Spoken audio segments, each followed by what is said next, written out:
अगर आपके बालों में खुश्की, स्कैल्प में हल्की खारिश रहती है तो आज की ड्राइनेस की 3 चीज़ों वाली आसान हेयर मास्क ज़रूर आजमाएं।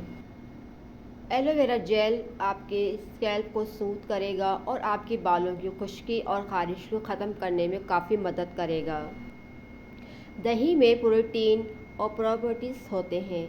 इसे हेयर मास्क के तौर पर इस्तेमाल किया जाता है और बालों की खुश्की सिकरी ख़त्म करने का बेहतरीन है। नारियल का तेल बालों को खुश्की सिकरी ख़त्म करता है और बालों की जड़ों को मजबूत करता है। अगर आपको नारियल का तेल सूट ना करे तो आप कोई दूसरा तेल भी ले सकती हैं। एलोवेरा का फ्रेश जेल, दही और नारियल का तेल, इन तीनों चीज़ों का अच्छा सा पेस्ट बना लें। फिर किसी अच्छे शैम्पू से बालों को धो लें। हफ्ते में एक बार लाजमी इसको लगाएं और फ़ायदा देखें।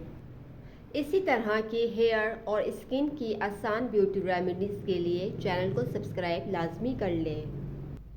तीनों चीज़ों को अच्छी तरह मिक्स करके हल्के हाथ से स्कैल्प पर लगाएं।